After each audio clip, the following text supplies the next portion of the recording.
I am little emotional. ಯಾಕೆ ಅಂದರೆ ಎಲ್ಲಿಂದ ಬಂದವನು ನನಗೆ ಕನ್ನಡ ಅಂತ ಏನು ಗೊತ್ತಿಲ್ಲ. ಒಂದು ಭಾಷೆ ಇದೆ ಅಂತ ಗೊತ್ತು. ನಾನು ಮೊಟ್ಟ ಮೊದಲ ಹಾಡುವಾಗ ಕೂಡ ನನಗೆ ಕನ್ನಡ ಗೊತ್ತಿಲ್ಲ ಸರ್ ಅಂದೆ. ನಾನು ರಂಗರಾಯರ ಹತ್ರ ಮ್ಯೂಸಿಕ್ ಡೈರೆಕ್ಷನ್, ಅವ್ರಿಗೆ ಫಸ್ಟ್ ಪಿಕ್ಚರ್ ಅದು ನಕ್ಕರೆ ಅದೇ ಸ್ವರ್ಗ. ನನಗೂ ಗೊತ್ತಿಲ್ಲ ರೀ, ಏನು ಪ್ರಾಬ್ಲಮ್ ಇಲ್ಲ ರೀ, ಕವಿಗಳು ಸಾಹಿತಿಗಳು ಇರ್ತಾರೆ, ಡೈರೆಕ್ಟರ್ ಇರ್ತಾರೆ, ಹೇಳ್ಕೊಡ್ತಾರೆ ಅಂತ. ಬಟ್ ಇಷ್ಟು ತನಕ ಬರ್ತೀನಂತ ಯಾವ ದಿನ ಕೂಡ ನಾನು ಕನಸು ಕೂಡ ಕಾಣಲಿಲ್ಲ ಸರ್. ಇದು ನಂದಿಲ್ಲ. ನನಗೆ ಯಾವುದೋ ಪೂರ್ವ ಜನ್ಮದಲ್ಲಿ ನಾನು ಬಿಟ್ಟ ಒಂದು ಕೆಲಸ ಸಂಪೂರ್ಣ ಮಾಡೋದಕ್ಕೆ ತಿರ್ಗಾ ಜನ್ಮ ಕೊಟ್ಟಿದ್ದಾರೆ ಭಗವಂತ ಅನ್ಕೋತಾ ಇದ್ದೀನಿ. ನಾನು ಯಾವ ಗುರು ಹತ್ರ ಹೋಗಿ ನಾನು ಸಂಗೀತ ಕಲೀಲಿಲ್ಲ. ಅದರಿಂದ ನನಗೆ ಸಿಕ್ಕಿದ ಒಂದು ಸೌಭಾಗ್ಯ ಏನು ಅಂದರೆ, ಹಾಡೋರೆಲ್ಲರೂ ನನ್ನ ಗುರುಗಳೇ. ವಾವ್. ಮಕ್ಕಳಾದರೂ, ದೊಡ್ಡವರಾದರು, ಹಿರಿಯವರಾದರು, ಮ್ಯೂಸಿಕ್ ಡೈರೆಕ್ಟರ್ಸ್ ಆದರು, ಸಾಹಿತಿಗಳಾದರು, ಅವ್ರನ್ನ ನೋಡ್ತಾ ನೋಡ್ತಾ ಕೇಳ್ತಾ ಎಷ್ಟೋ ನನ್ನ ಬ್ಯಾಂಕ್ನಲ್ಲಿ ನಾನು ಇಟ್ಕೊಂಡೆ. ಆದರೆ ನಾನು ತುಂಬ ಲೋಭಿ. ಅದು ಖರ್ಚು ಮಾಡಿದ್ರೆ ತಿರ್ಗಾ ಏನು ಮಾಡೋಕ್ಕಾಗುತ್ತಾ ಅಂತ ಸ್ವಲ್ಪ ಖರ್ಚು ಮಾಡ್ತಾ ಇವರಿಗೆಲ್ಲ ಸ್ವಲ್ಪ ಔತಣದಲ್ಲಿ ಭಾಗಸ್ವಾಮ್ಯ ಕೊಡ್ತಾ ಈ ಮಕ್ಕಳಿಗೆಲ್ಲ ಅವರದಿಂದ ಕೂಡ ನಾನು ಕಲಿತಾ ಇದ್ದೀನಿ. ಎಷ್ಟು ಚೆನ್ನಾಗಿ ಹಾಡಿದ್ರು ಇವರೆಲ್ಲ ಕೂಡ. ಇಷ್ಟು ದೂರ ಪ್ರಯಾಣ ಮಾಡೋದಕ್ಕೆ ನಾನು ಈ ಮ್ಯಾರಥಾನ್ ರೇಸ್ನಲ್ಲಿ ಆಗಾಗ ಒಂದೊಂದು ಮೈಲ್ಗಲ್ನಲ್ಲಿ ನನಗೆ ನೀರು ಕೊಡ್ತಾ, ಹಾಲು ಕೊಡ್ತಾ, ಮಧ್ಯೆ ಊಟ ಕೊಡ್ತಾ, ನಾನು ಹೋಗೋದಕ್ಕೆ ಒಂದು ಚಪ್ಪಾಳೆ ಕೊಡ್ತಾ, ಪ್ರೋತ್ಸಾಹ ಕೊಡ್ತಾ, ಇಷ್ಟು ತನಕ ನನ್ನ ಜೊತೆಯಲ್ಲಿ ಪ್ರಯಾಣ ಮಾಡಿದ ಎಲ್ಲರಿಗೂ ಸಾಷ್ಟಾಂಗ ಕೃತಜ್ಞತಾಪೂರ್ವಕ ದಂಡ ಪ್ರಮಾಣಗಳು. ವಾವ್. ನೋಡಿ, ನಾನು ಈಗಲೂ ಕಲಿತಾ ಇದ್ದೀನಿ ಅಂತ ಈ ಸ್ಟೇಜಲ್ಲಿ ಎಸ್ ಪಿ ಅವರು ಹೇಳ್ತಾರಂದ್ರೆ that is is greatness. S P Balasubrahmanyam ಅವರ ಜೀವನದ ನೆನಪುಗಳ ಹಬ್ಬ ಇನ್ನೇನು ಶುರು ಆಗುತ್ತೆ ಸರ್. ಆಸ್ ಯೂಶುವಲ್ ನಮ್ಮ ಈ ಕಾರ್ಯಕ್ರಮ ಶುರು ಆಗದೆ ನಿಮ್ಮ ಬಾಲ್ಯದಿಂದ, ಚೈಲ್ಡ್ಹುಡ್ ಇಂದ. ಹಾಗಾಗಿ ನಿಮ್ಮ ಹುಟ್ಟು ಹೇಗಿತ್ತು, ನಿಮ್ಮ ಚೈಲ್ಡ್ಹುಡ್ ಹೇಗಿತ್ತು, ಅದರ ಬಗ್ಗೆ ನಮ್ಮ ವೀಕೆಂಡ್ ಟೆಂಟ್ ಏನ್ ಹೇಳುತ್ತೆ ಕೇಳಿ.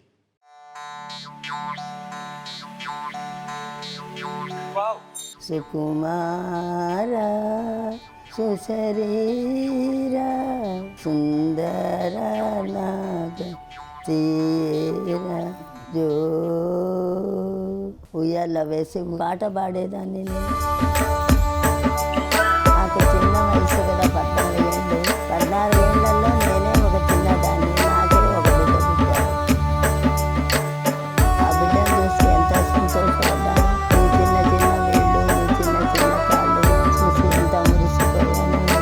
ముక్కును చూసి అంతా వాళ్ళ నాన్నలాగా ఉన్నారని అనుకునేదాన్ని. మణి చిన్నతనంలో మాంగళ్యం బట్టి లాగేవాడివి, కుంగు బట్టి లాగేవాడివి, చేతులు పట్టుకొని లాగేవాడివి.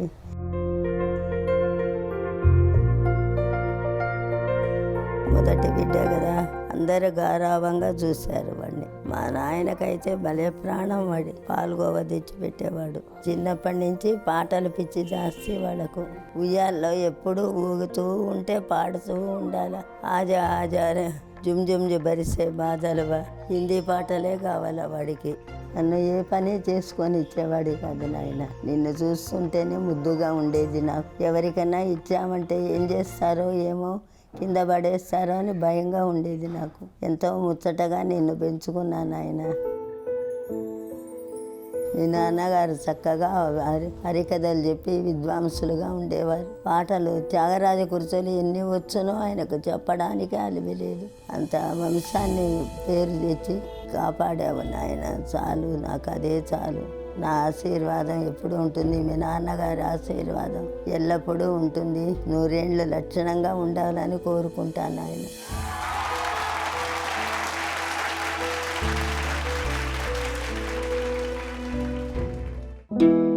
ಯಾವಾಗಿದಿಲ್ಲ. ನಾನು ಹುಟ್ಟಿದ ಊರಿಗೆ ಹೋಗಿದ್ದೀರಾ, ಮನೆ ಪಿಕ್ಚರೇಷನ್ ಮಾಡಿದ್ದೀರಾ, ನಮ್ಮ ಅಮ್ಮ ಅವರ ಇಂಟರ್ವ್ಯೂ ನನಗೇನು ಗೊತ್ತಿಲ್ಲ. ಯಾವಾಗ ಮಾಡಿದ್ದೀರಾ ಇದೆಲ್ಲ ನೀವು? When did you do all these things? ನಮ್ಮ ರಿಸರ್ಚ್ ಟಿವಿ ಕೆಲಸಗಳು ಮಾಡುತ್ತೆ ಸರ್. ಸಿನಿಮಾಗಳಲ್ಲೇ ಆಗುತ್ತೆ, ತಾಯಿ ಮಗನ್ನ ಹಾಕ್ಕೊಂಡು ಎಷ್ಟು ದೊಡ್ಡ ಅವನಾಗಿದೆಯಪ್ಪ, ನನಗೆ ತುಂಬ ಸಂತೋಷವಾಗಿ. ಅದು ಸಾಧಾರಣ ಜೀವನ ಶೈಲಿಯಲ್ಲಿ ಮಾತಾಡೋಕೆ ಆಗ್ತಾ ಇಲ್ಲ. These are all the only experiences I could get when my mother said about me, my childhood days. ನಾನು ಮಾಡಿದ ತುಂಟು ವಿಶೇಷಗಳೆಲ್ಲ ಕೂಡ ಮಾತಾಡ್ತಾ ಏನು ಮಾತಾಡೋಕ್ಕಾಗ್ತಾ ಇದೇನು. I am grateful. I am blessed to be the child of such great parents ಅಷ್ಟೇ. ಅದು ವಿಗ್ರಹ ನೋಡಿದ್ದೀರಲ್ಲ, ನಮ್ಮ ಅಪ್ಪಾಜಿ ಅವರದ್ದು. ನವೆಂಬರ್ನಲ್ಲೇ ನಾನು ನಮ್ಮ ಊರಿನಲ್ಲಿ ನಾನು ಇನ್ಸ್ಟಾಲ್ ಮಾಡಿದೆ. ಏನು ಮಾಡಿದ್ರು ಕೂಡ ನಾನು ಆ ಋಣಗ್ರಸ್ತನಾಗೋದರಿಂದ ವಿಮುಕ್ತನಾಗೋದು ಕಷ್ಟ. But I thought because of my father I am here. ತುಂಬ ಕಷ್ಟಪಟ್ಟು ನಮ್ಮನ್ನೆಲ್ಲ ಕೂಡ ಅವರು ಬೆಳೆಸಿದ್ದಾರೆ. ಹರಿಕಥೆ ಅನ್ನೋದು ಮದುವೆ ಆಗಬಹುದು, ಇಲ್ಲ ಅಂದ್ರೆ ಯಾರಾದ್ರೂ ಸತ್ತೋದ್ರು ಕೂಡ ಅದು 10th day 11th day ಹರಿಕಥೆ ಇರುತ್ತೆ. ಅದಕ್ಕೆ 100 rupees for him was the remuneration. ಅದರೊಳಗೆ ಮೃದಂಗ ಇಷ್ಟು ಕೊಡಬೇಕು, ಹಾರ್ಮೋನ್ ಇಷ್ಟು ಕೊಡಬೇಕು, ವಯಲಿನ್ ಇಷ್ಟು ಕೊಡಬೇಕು. ಅದನ್ನಿಟ್ಕೊಂಡು ಇಷ್ಟು ದೊಡ್ಡ ಸಂಸಾರವನ್ನು ಹಾಗೆ ಅವರು ನಮ್ಮನ್ನೆಲ್ಲ ಕೂಡ ಬೆಳೆಸ್ತಿರೋ ನಾನು ಯೋಚನೆ ಮಾಡೋಕ್ಕೆ ಕೂಡ ಆಗ್ತಾ ಇಲ್ಲ. ಅವರಿಗೆ ಕಷ್ಟ ಕೊಟ್ಟದೆ ನಾನು ಸ್ಕಾಲರ್ಶಿಪ್ನಿಂದಾನೇ ನಾನು ಓದ್ತಾ ಬಂದೆ, ಇಂಜಿನಿಯರಿಂಗ್ ಕೂಡ ಬಂದೆ. There was one situation, I was in crossroads. ಯಾವಾಗಲೂ ನಾನು ಸಿನಿಮಾನಲ್ಲಿ ಗಾಯಕನಾಗಬೇಕು, ಸಿನಿಮಾಗೆ ಬರಬೇಕು ಅಂತ ಕನಸೇ ಇಲ್ಲ. ನನ್ನ technicolor dream was to become an engineer. ನಾನು ಮೊದಲು ಹಾಡಿದ ನಂತರ ಕೂಡ ಇಮಿಡಿಯೇಟ್ ಆಗಿ ನಾನು ಹಾಡು ಕನ್ನಡದಲ್ಲೇ with in 10 days or 15 days of my first recording in Telugu. ಆದರೂ ಕೂಡ ನನಗೇನು ಅಷ್ಟು I never thought that I will become very popular and I will get more chances. ಕಾಲೇಜಿಗೆ ಹೋಗ್ತಾನೆ ಇದ್ದೆ. But there came a situation when I was at least getting 3 songs 4 songs 5 songs every month. ಕಾಲೇಜಿಗೆ ಹೋಗೋದಕ್ಕೆ ಕಷ್ಟವಾಗ್ತಾ ಇದೆ. ಅದಕ್ಕೆ 2 ದಿನ ಮುಂದೆ rehearsals ಹೋಗಬೇಕು ಆಫೀಸ್ಗೆ, ಆಮೇಲೆ ರೆಕಾರ್ಡಿಂಗ್ ಮಾಡಬೇಕು. ಈ ದಿನಗಳಲ್ಲಿ just like that going to the recording ಇಲ್ಲ. ಸೊ ಆ ಸಂದರ್ಭದಲ್ಲಿ ನನ್ನ attendance was becoming little least in my college.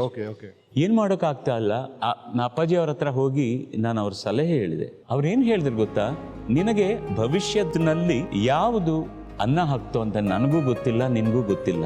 ಆದ್ರೆ ಒಂದು ಸಲಹೆ ಏನಂದ್ರೆ, don't ride on 2 horses at a time. 2 ಕುದುರೆ ಮೇಲೆ ಸವಾರಿ ಮಾಡಲಿಲ್ಲ. ಏನಾದ್ರೂ ಆಯ್ಕೆ ಮಾಡ್ಕೋ, ನಿನ್ನಿಷ್ಟ. ನನಗೂ ಅದು ಪ್ರೀತಿ. But if you take something, ಅದರಲ್ಲಿ ಸೀರಿಯಸ್ ಆಗಿ ಮನಸ್ಸಿಟ್ಟು ಕಷ್ಟಪಟ್ಟು ಕೆಲಸ ಮಾಡು. Then I thought let me pursue my music. ಒಂದು ವೇಳೆ ಆಗಲಿಲ್ಲ ಅಂದ್ರೆ ತಿರ್ಗಾ ನಾನು ಎಜುಕೇಶನ್ ಮಾಡೋದು ಕಷ್ಟ ಏನೂ ಇಲ್ಲ, ಬಟ್ ಈ ಅವಕಾಶ ಬಿಟ್ಟರೆ ಆಗೋದು ಕಷ್ಟ ಆಗತ್ತೆ ಅಂತ. Then I proceeded and I heard all my books for at least 3-4 years with me, but God has never given me that chance. Yeah, so sweet.